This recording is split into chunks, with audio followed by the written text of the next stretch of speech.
Okay. Sir, anong latest investigation naton sa kamatayon ni Parcon, ining Isboy Parcon nga gintadtad sang labo patay sa may barangay Omyo, Lemery, Iloilo sang niligad nga adlaw?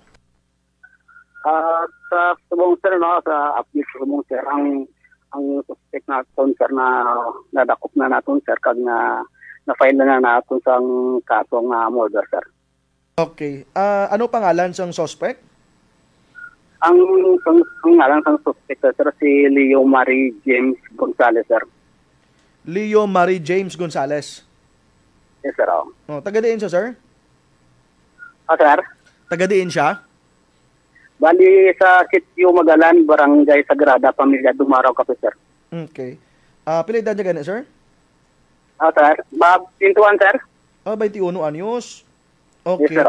Sir, sa mga lechoners nato, no? Sa saan ang ganit tabo ni?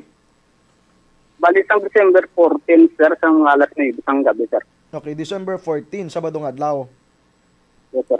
Okay. Sir, sa latest naton sa nga investigation, paano natabo napatay sining 21 anyos ining 50 anyos? Bali sa ko na siya sa among investigation sir, bali ko ni sir, no? Because ang natabo ni sir ang insidente sir, bali si Lily Marie James Gonzalez ang biktima ta sir, bali ni sir, bali nagbaisa ini sila siya sa parte sa pagbisita bla sang concert sang live-in partner sang aton nga suspect nga bata sang atong nga victim kag sa iyang bata sang live-in niya sir. Amo ning uganga, hilaw niya nga ugangan. Sir, ugangan niya nga concert live-in lang sir, live-in sir. Live-in niya, no? Ugang mo ng term nila, kundi pa kamo kasado, ugangan nga hilaw. Okay. Yes sir. Ano nga lang isang biktima gid sir? Isboy? Si ni sir, ni. Ano sir? N-A ni sir, ni. M-E? N-A-Y sir. M-E. Si May Parcon. Yes sir. Okay. So, naakig ang biktima kay nagbisita ang live-in partners ng suspect, amo na? Nagbaisay sila? Yes sir, yes. Yes sir. Oo.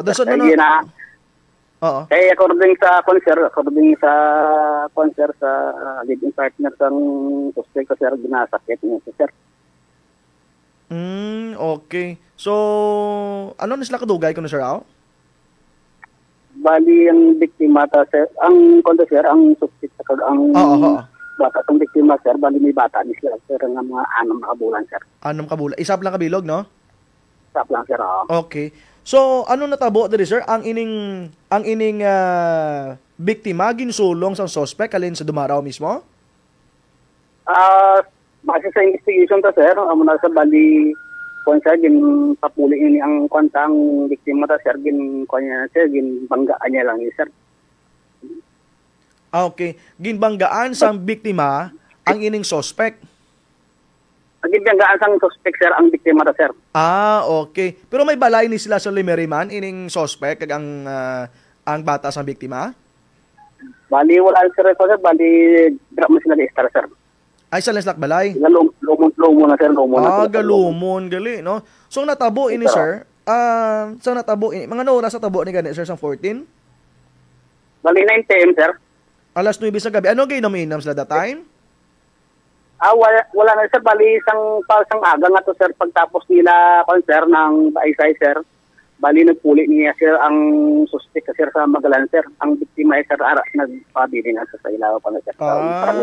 Okay, so a day before patogalay ang ang pagbaisay.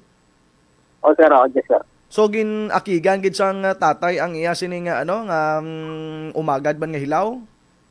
Yes sir, ang nakigan niya tungod sa sa gabisita pa sir sa concert sa iyang living partner sa iyang bata sir. Kumbaga sir din bawalan sa sir. Okay. So, ano din natabo?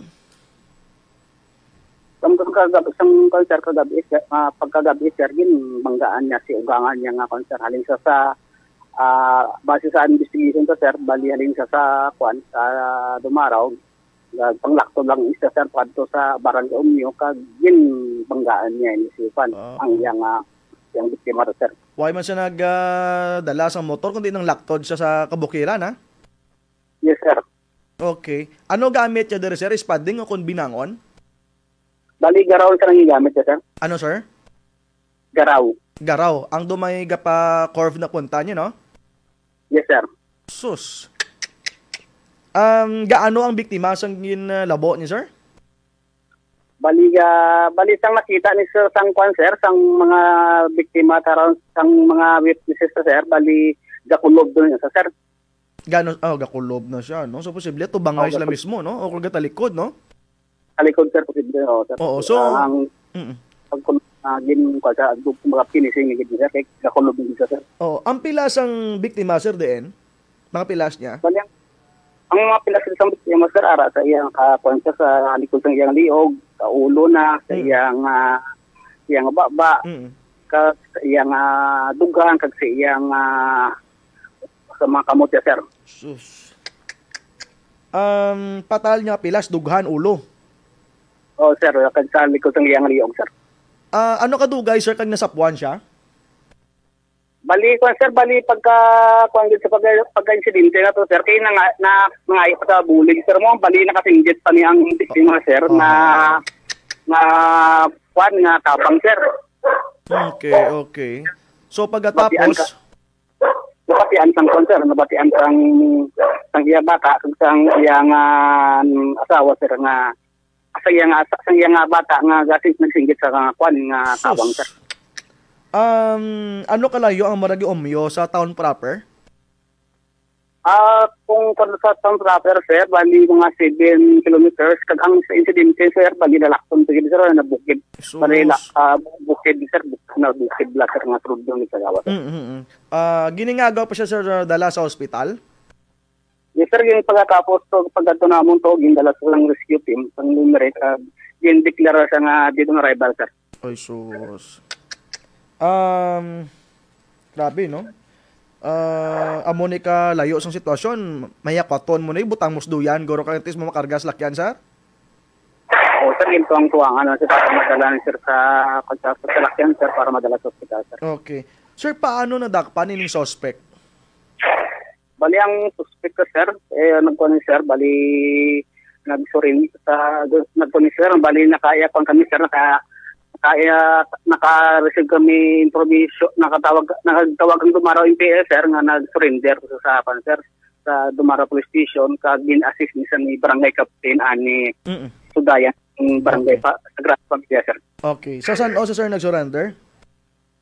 Sang kwan, sir, sang December 15 sa gabi, sir. December 15 sa gabi. Okay. Na-file na natin, sir, ang kaso against sa iya. Sir? Yes, sir. Na-file natin ang kaso batok sa iya? O, sir, bali sang December 17, sir, natigayan natin mga kailang kaso nga moral siya, sir. So, kapon nga adlaw?